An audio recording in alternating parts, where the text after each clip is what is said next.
Welcome to the preview show. It's the preview show, baby. Yep.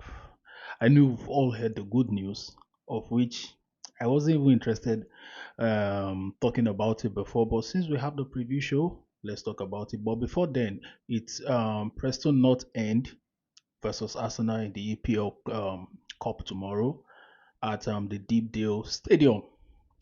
So, like I said, it's no longer news. Eric Hag don't hang. They don't hang and finally. Hallelujah. Hallelujah. Hallelujah. The reason this is so interesting and so joyful too, that gives me joy, is the fact that the the board for Manchester United, they are giving Manchester United fans hope, false hope. Now they are joyful, they are everywhere, celebrating, making noise, singing, and doing praise and worship.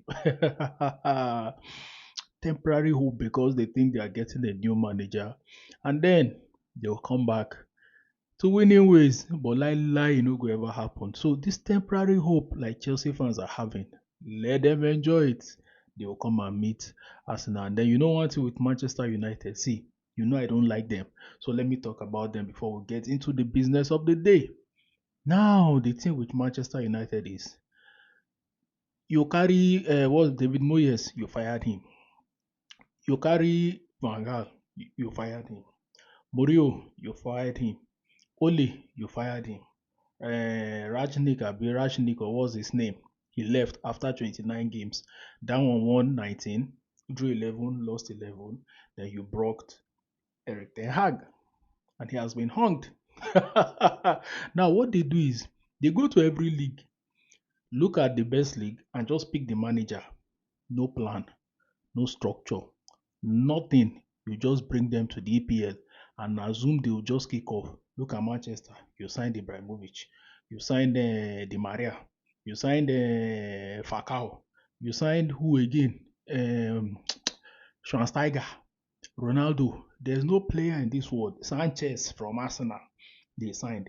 There's no player in this world that Manchester United have not. Even is it Pinto or what's his name? That former Barcelona goalkeeper or Valdez was signed by Manchester.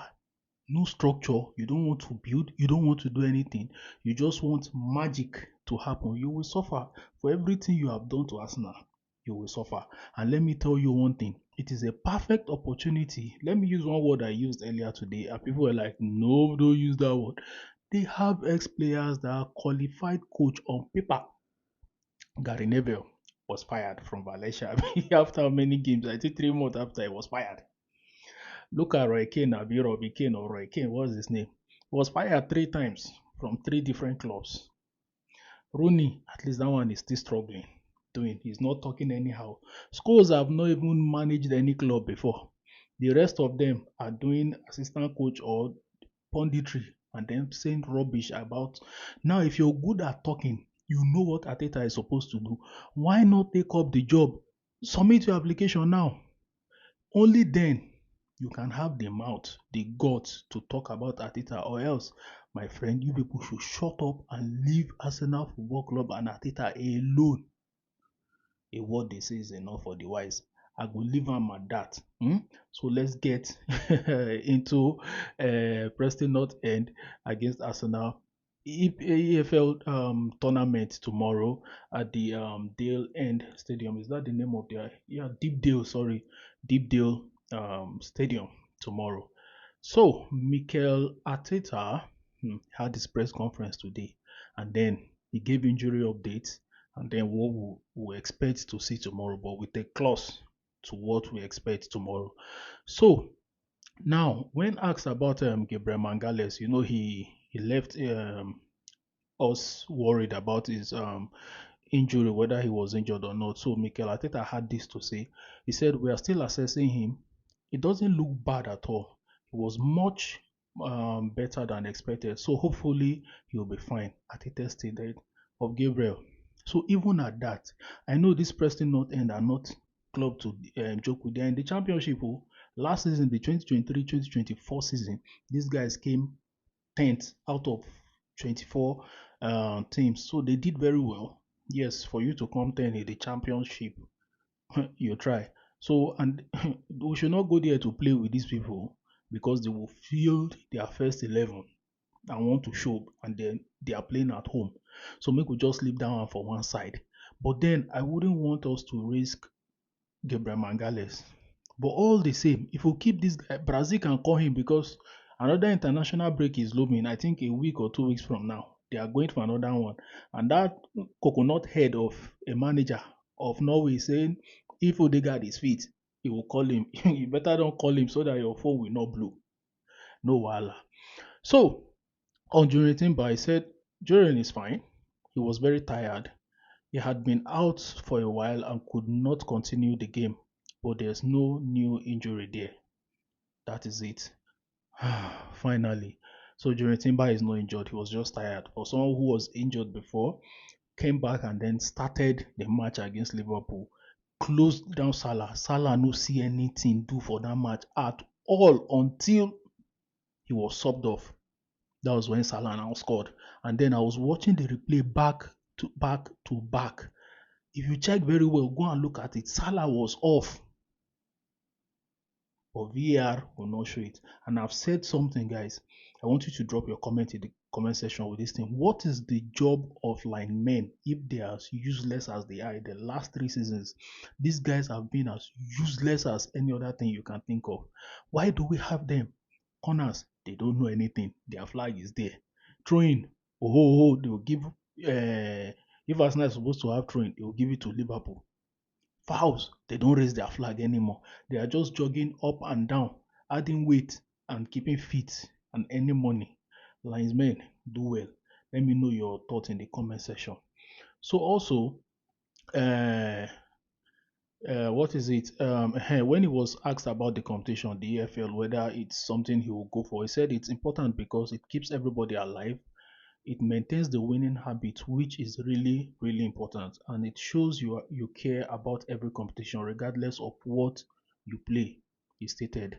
Now, which means that if we play EPL, we win, we draw one match, we lose one, which we only lost one match this season, 2 matches in the whole calendar year of 2024. Going to competitions like this and winning keeps the winning spirit of the team alive. Getting players who on a normal day don't score to score, it boosts their confidence, and that is what we want in this team. So, um, definitely, the media will always ask, those journalists, they will always ask, what's trending now? What's trending with Mikel Arteta? So he was asked about the sack of Eric Ten Hag that was hung. So he said it's always sad to see one of our colleagues lose his job. I think he's done really, really good job, and he has won trophy for Manchester United and also changed a lot of things. He's a phenomenal coach, and it's difficult. Unfortunately, when these things happen, it exposes it exposes the it what is this? He's a phenomenal coach, sorry, and it's difficult. Unfortunately, when these things happen, the exposure we have as managers, we are always in the line, especially when you look at the game, how they lost it. It was incredible, but they made a decision, and I wish him all the best in his new chapter. What Mikel Arteta is trying to say is, whatever it is that happens, the coach will suffer for it. But the way they lost their last match, it will touch everybody. That is what I have to say.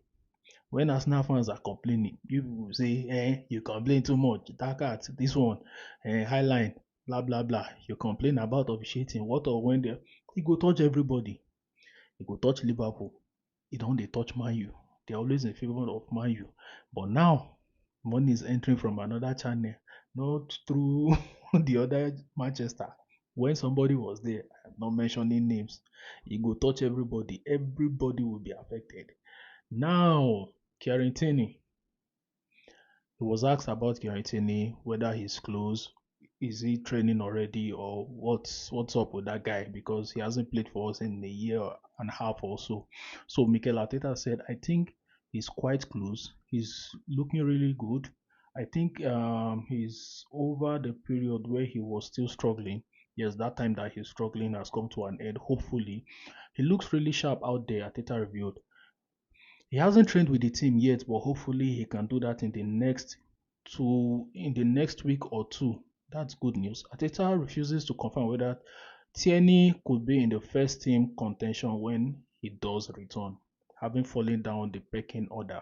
Now, if you look at it, how many left backs do we have in this club? I'll start from the injured ones. Tomiyasu 1, Zinchenko 2, Kivio 3, uh, Tierney himself 4, Lewis Kelly 5. Then the ones that are playing now, Calafiori 6, Timber 7, left backs in one football club. So he has really, really fallen down the pecking order. If you see players like Lewis Kelly too starting ahead of Zinchenko, 2 matches being subbed ahead of Zinchenko. Zinchenko remaining on the bench, probably because of the injury. He doesn't want to rush him since there are options. I'm looking at that option too. I'm looking at the option, another option of you have tried, but you can't meet up with this new pace or the style of football I want to play.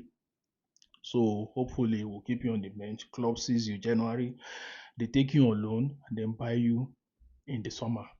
I don't know. I'm just assuming. So that be that. And then when asked about whether he will make rotation, which is where our main topic for today will be, he said it is important. There are players who haven't played that much and they will have their chances and their chance tomorrow. That's for sure. But you have to earn the right to play. And when you have that right, you have to perform and perform in a way to help impact the team to win the game is stated. That's what we are going to demand of everybody, whether you're young, you're an experienced player, or you have been playing regularly for us. That's the clause I was talking about. Now it means I'm not telling you Waneri will start. I'm not telling you Gabriel Jesus will start. And I'm not telling you that Saka will start. Irrespective of whether you are young, you are experienced, you haven't been playing regularly, or you have been playing regularly, anybody can play tomorrow, which is where we come to the issue of what would our predicted 11 be.